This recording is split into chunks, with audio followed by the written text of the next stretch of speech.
چې موږ بهر په ګاونډ کې د چرګانو جنګ هم وشي که نه نو زور جومات او صف ته راوځي نو د هغې زور صف ته راووتو د داسې جومات ته مانځه ته ډډې نه لګېږي نو بانې جوړوي سره مرونو جومات معنوي آبادي هغه دا ده چې مسجد دې په اعمالو باندې آباد کړی شي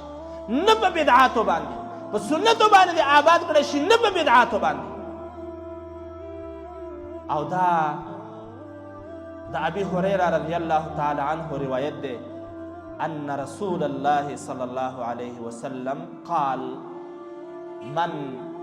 غدا الى المسجد او راح څوک چې سحر منزله لاړو او یا د شپې اعد الله له نزلا كلما غدا او راح هر ماښام هر سحر ورته الله په جنت کې مېلمستوب ورکوي په جنت کې ته چې د سحر منزله رالې ته دا وګڼه چې الله رب العالمین په جنت کې مېلمه کړی ته چې د ماسخوتن او د ماښام منزله رالې ته دا وګڼه چې ته الله رب العالمین مېلمه کړی په جنت کې کلما غدا او راح چې هر ماښام او هر سحر ځي دا الله مېلمه دی دا د الله مېلمه دی دله الله مېلمستیا ورکړې د جومات کې جنت کې دا د جومات حق دی محترم ورونو مسجد ته به مانځله راځي او زمونږ په دې معاشره کې چې موږ بهر په ګاونډ کې د چرګانو جنګ هم وشي که نه نو زور جومات او صف ته راوځي زمونږ په دې معاشره کې چې بهر د ماشومانو جنګ هم وشي که نه د هغې ټول زور هغه څه ته راوځي جومات ته راوځي چې هسې څوک د یو بل سره خبرې د بریده قصه پیسه د لارې واړئ د هغې زور هم جماعت ته راځي تاسو ته پته شته که نه هلکه جومات ته مانځله ولې نه ځي مړه ورکه سړیا دا خلک د دې سره په سب کې مونځ نه کېږي خا مفتي صاحب ولې مونځ نه کېږي هر یو مفتي دی په دې کې مفتي صاحب ولې مونځ نه کېږي یاره جي دا خلک نو ټول هلکه څه د ده سره به چېرته یا په پوله باندې شر راغلی او یا به ورسره په لاره کوڅه کې شر راغلی نو د هغې زور سب ته راووتو د داسې جومات ته مانځه ته ډډې نه لګېږي نو بانې جوړوي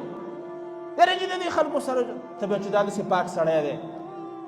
او دا چې داسې تقوا والا سړی د الله نه ډېر یېرېږي هلکه وایي هغې ډې نور او بانه یې لور کیسې مه جوړوه جومات ته ځه مونځ کوه کله کله تپوس مورې صاحب یاره چې یو سړی که نه او تا ول پیسې ورکړي او ستا هغه قرضه نه درکوي او د ده سره په سب کې مونځ کېږي ولې ورسره نه کېږي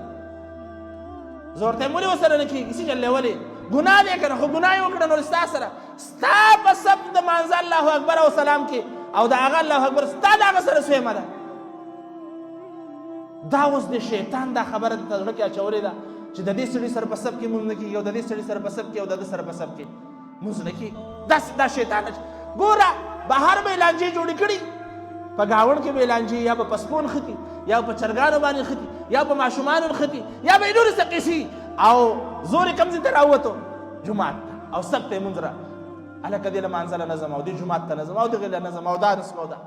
ته به چې دا داسې تقوادار سړی دی لانجې مه جوړوه بانې مه جوړوه زه خو به درته ووایم چې بس ته معذوره یې ځه